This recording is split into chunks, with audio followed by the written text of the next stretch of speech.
अस्य श्री हनुमत्कवचस्तोत्र महामन्त्रस्य वसिष्ठ ऋषिः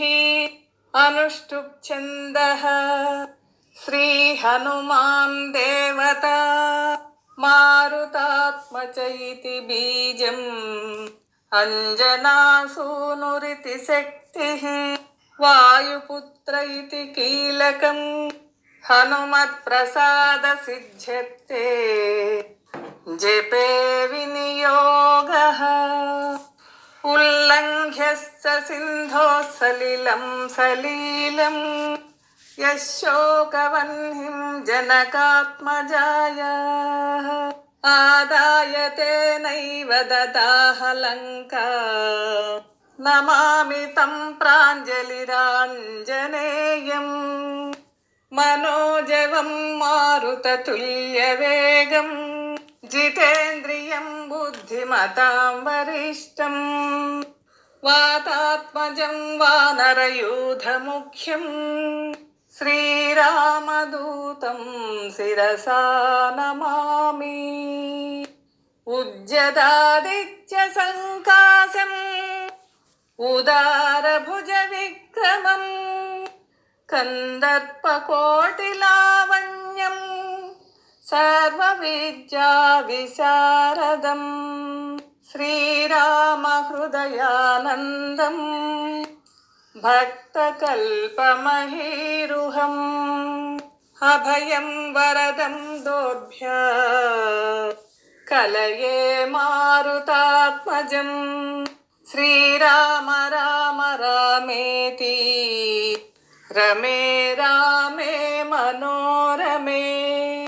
सहस्रनाम तत्तुल्यं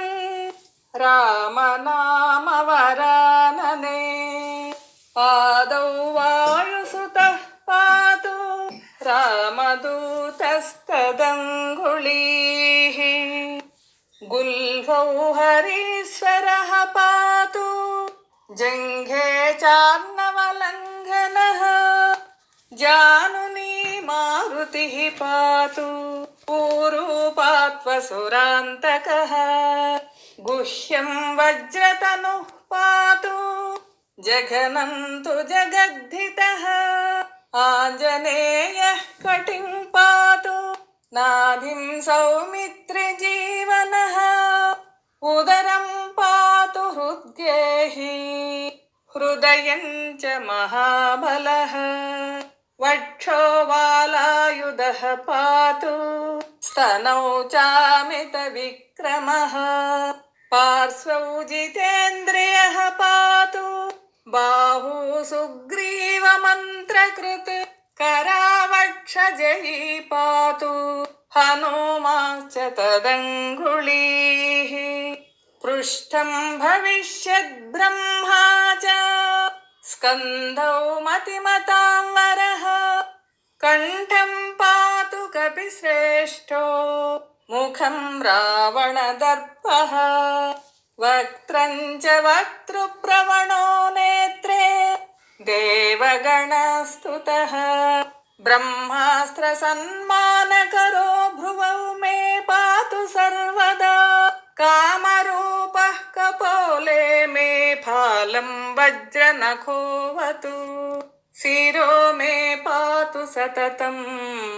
जानकी शोकनाशनः श्रीरामभक्तप्रवरः पातु सर्वकळेवरम् मामह्नि पातु सर्वज्ञः पातु रात्रौ महायशः विवस्वदन्ते वासी च सञ्जयो पातु सर्वदा ब्रह्मादिदेवता दत्तवरः पातु निरन्तरम् य इदं कवचं नित्यं पठेच्च शृणुयान्नरः दीर्घमायुरवाप्नोति बलं दृष्टिं च विन्दति पादाक्रान्ता भविष्यन्ति पठतस्तस्य शत्रवः स्थिरां सुकीर्तिमारोग्यं लभते शाश्वतं सुखम् इति निगदितम् कथितवाक्यवृत्ततुभ्यं सकलमपि स्वयमाञ्जनेयवृत्तम् अपि निजजनरक्षणैकदीक्षो वसगतदीयमहामनुप्रभावः।